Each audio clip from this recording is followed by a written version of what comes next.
Uh, for our next guest, I would like to call Pankaj. Awesome. So we have Pankaj here, and Pankaj plays the bass, as you can see. And my first question to him directly is this: why did you pick up the bass? Did you start with the guitar and then move to bass, or how was it? Did you love the instrument, or did you just go Well, directly into playing bass? well, that's a very good question, Paddy. So I Can't was hear nine you. years old. You'll have That's a to very take good it. question. Yeah. Um, that's a very good question, Paddy. So is this better? You'll have to make yourself a little louder, I think. Oh, okay. How about this? Yeah, yeah, better. Y- How about this? Yes, yes, better. Okay. So I was 9 years old, and my parents actually had me start to learn the guitar a little bit. But I don't think I ever took to the instrument. I played it a little bit, but it kind of fell off my radar. And then I was in seventh standard when I heard Highway Star. And, there was this riff going, right?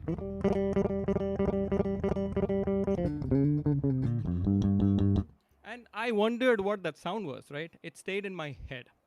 And then I heard another brick in the wall, right? And it goes.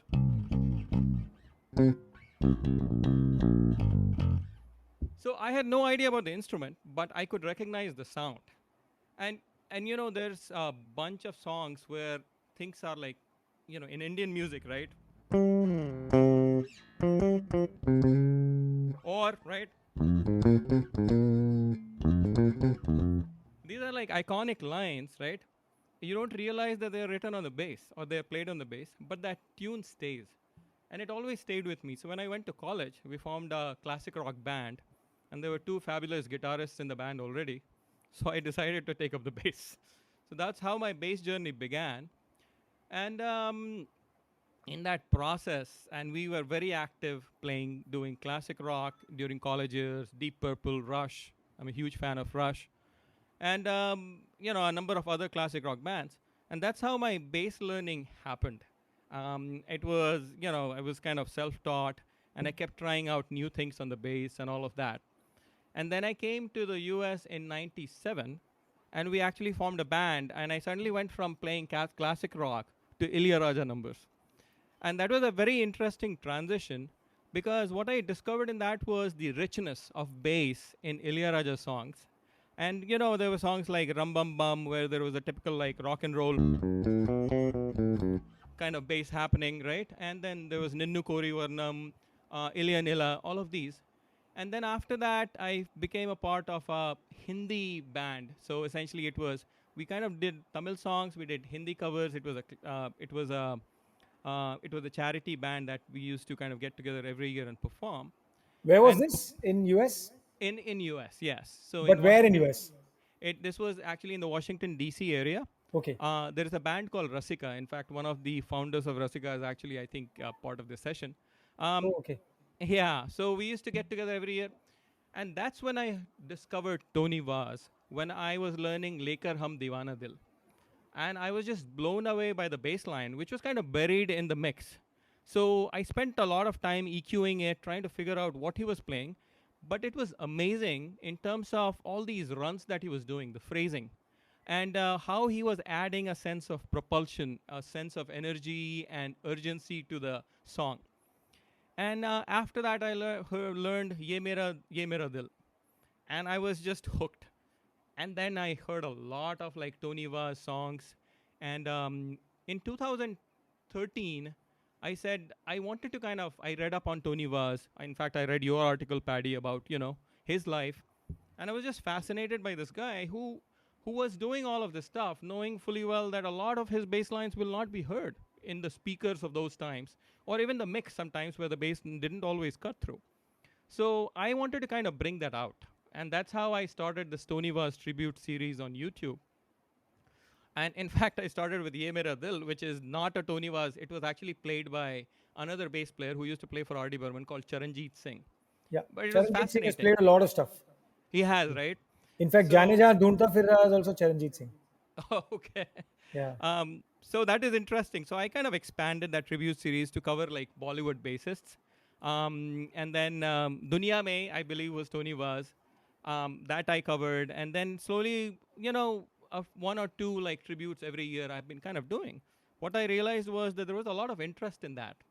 And suddenly I started getting a YouTube audience, a lot of people from India who started following my channel, started requesting me to do different kinds of covers. And it kind of gave me, the impetus, the motivation to do more. And in the Yep. process, I learned. He taught me, Tony Vaz helped me learn about the instrument a lot better. I'll put it that way. So he's one of my teachers, actually.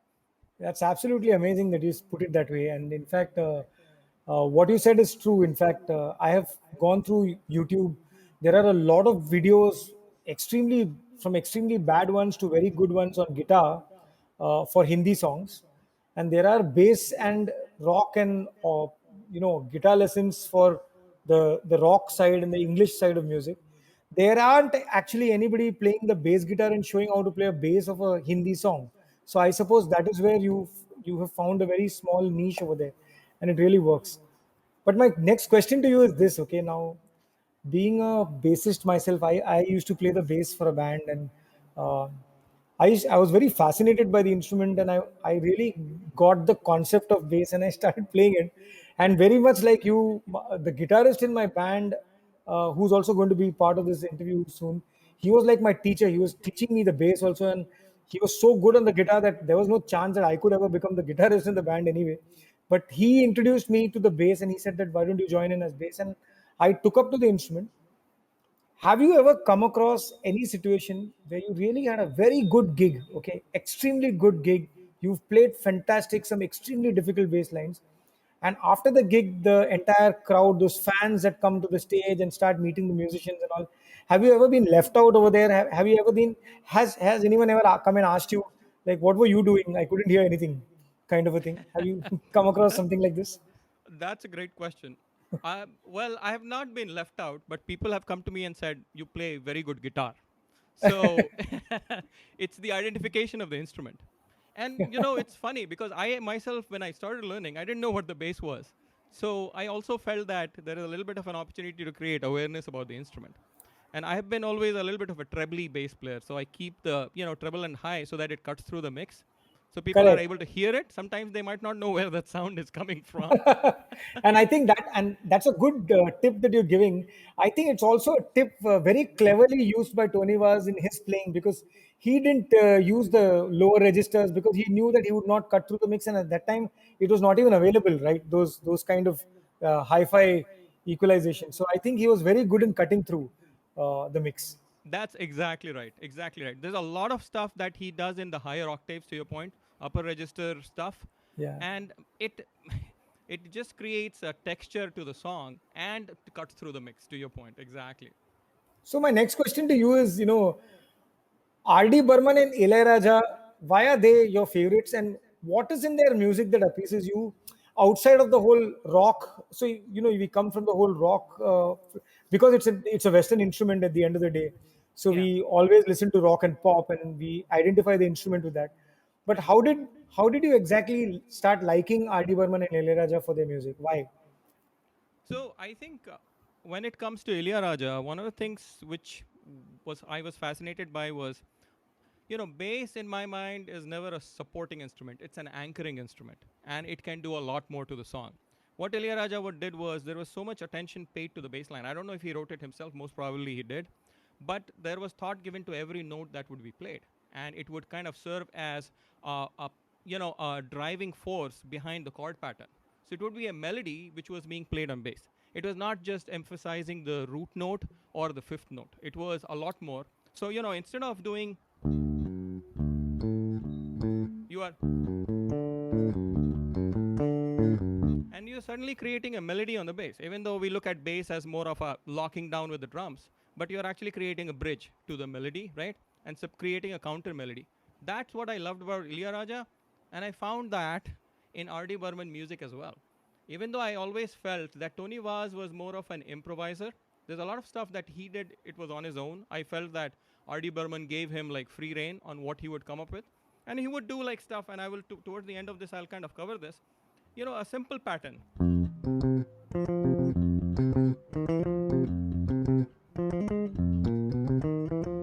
Now, there's a lot of theory behind this, right? It's just, it's he's following a pattern. There is a scale, right? And then there's a pentatonic, the basic five keys, five notes that kind of get utilized a lot. But he's using passing notes sometimes, which is almost like a jazz concept. And he's creating that interest. He's creating that memorability to the bass line, which would not come if he was just doing.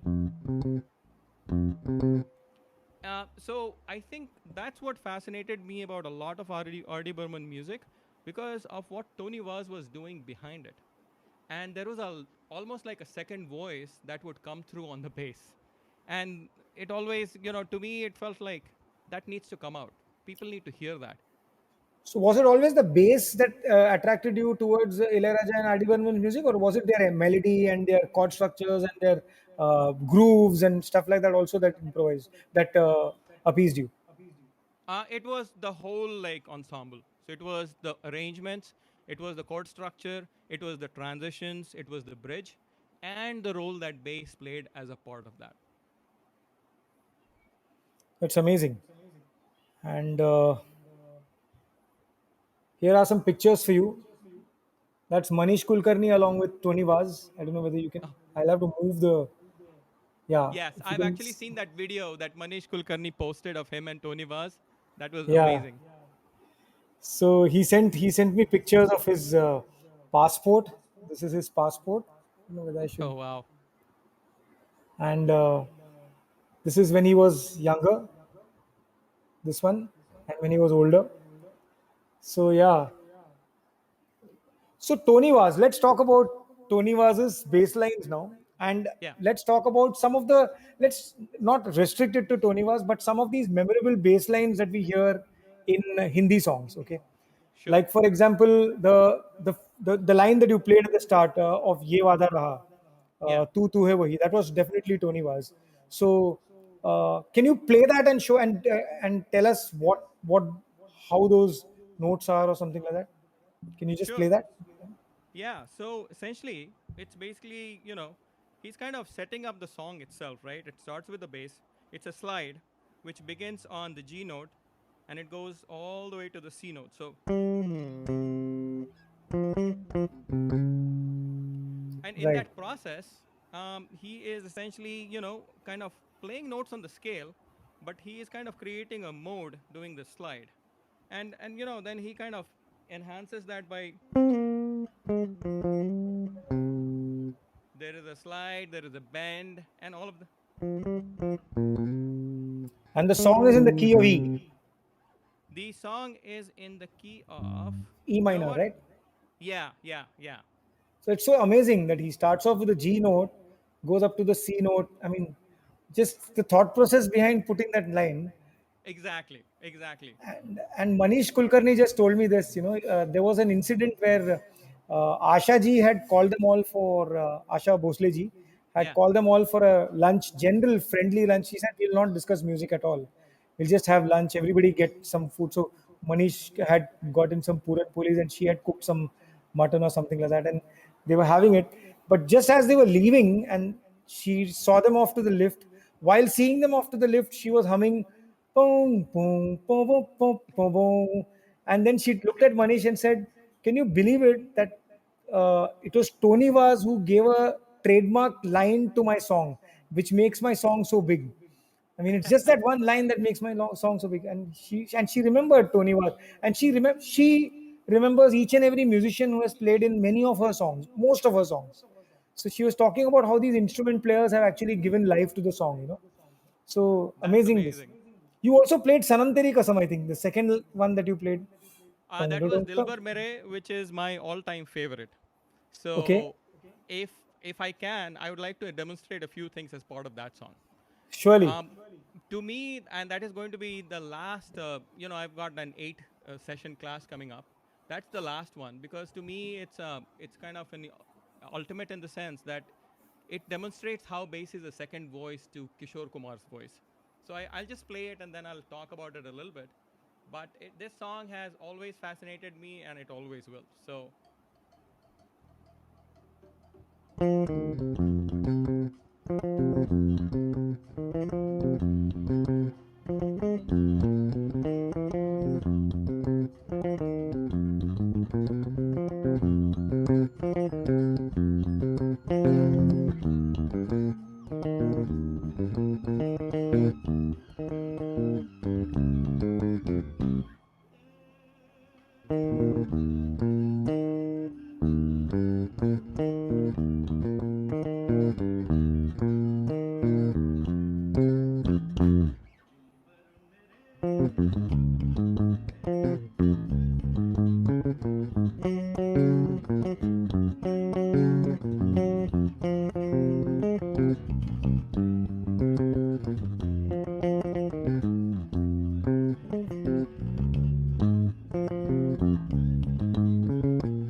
so Superb.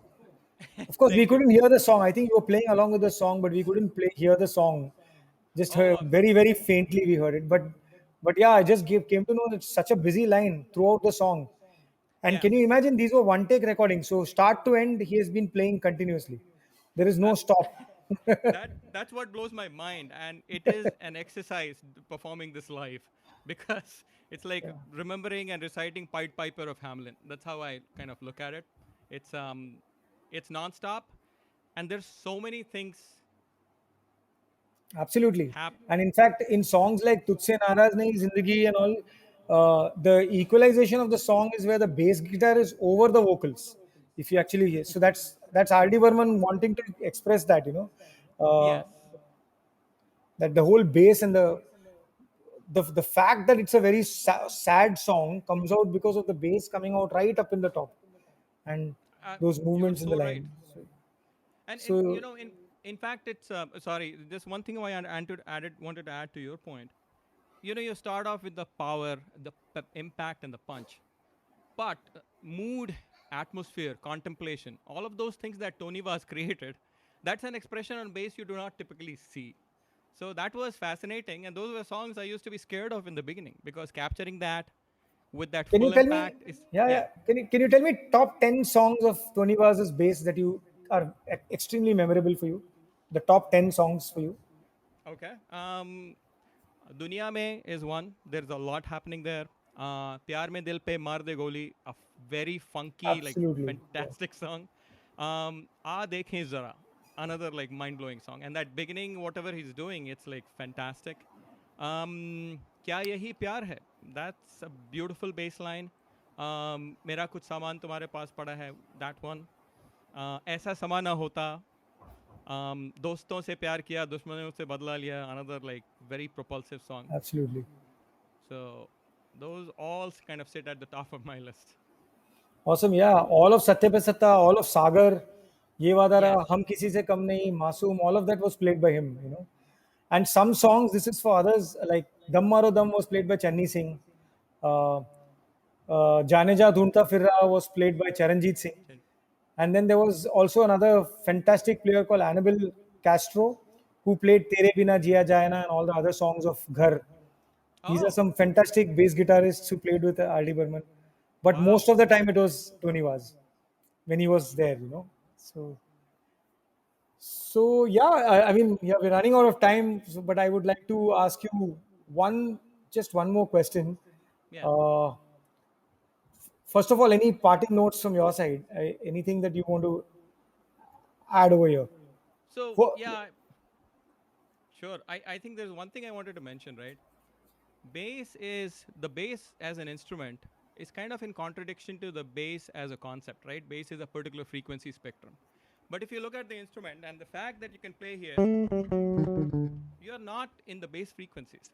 But what it tells you is this instrument is as versatile as any other instrument. and you can use it to express anything. And I think that's what, when you're learning bass, recognizing that, okay, bass goes beyond whatever its predefined role is. I think that's a very important thing to recognize, because that gives you the motivation to say, hey, I'm not going to sit at the back, stand at the back of the band and just play the root note, you know? I think, to me, I think that's my kind of message, because it is the anchor, and it can do so many things to a song, which when you take away you realize. So I think that's my perspective on the instrument. Awesome. And just a last question from me, covers. Uh, how much do you think it is important for a musician to learn other people's songs?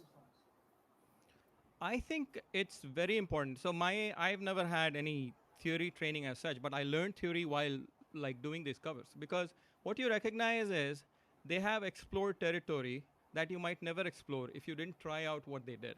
It kind of helps you expand your horizons.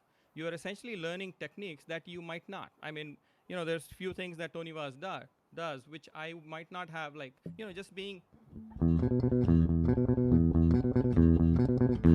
what you're doing is you're learning speed, you're learning accuracy, and all of that. I kind of feel that learning other people's, other like good musicians' songs is a really good part of your educational process.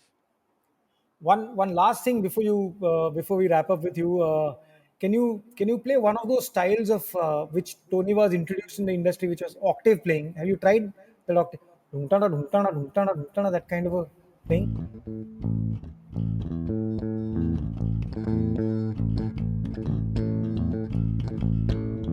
So this was Sare Jaha Yaha Aha Nache Nache, and Yeah. that thing was all about the octave playing, right?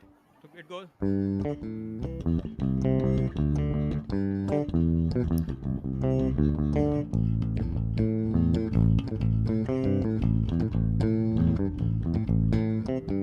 So the what he did was exactly to your point. One, he utilized the high register and he added that flavor to these lines. So,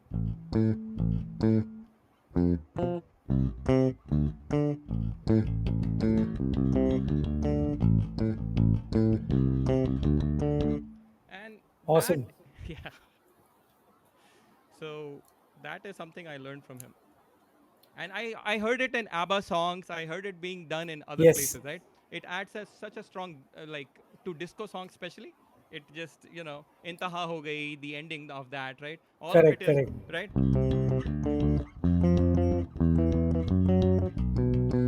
Right. So it is amazing how many things Tony Vaz can teach you without directly teaching you. Awesome. So that basically means that you consider Tony was your teacher because you Absolutely. learned his songs. That was also R.D. Burman songs where he's played, and that's actually taught you a lot of stuff on bass. And I think you must be implementing these techniques while you're trying to create your own stuff as well, right? Definitely. Definitely. Awesome. That's great tips from you. And thank you so much for showing us so much about the bass guitar, especially with Indian songs, because I feel that space is uncharted territory because no one's been there. And so it was great talking to you. And I think, like I've told Parshu also, I think we should have a 1 hour session just on bass and Hindi music kind of a thing. So probably we'll do that next time and you can demo some more stuff, some more interesting stuff. Absolutely, Paddy. I would love to. Thank you. And thanks, Pankaj. And I know the time difference is very different. It's like really early morning for you. So thank you for taking the time out. No problem. Thank you. Thank you. Thank you.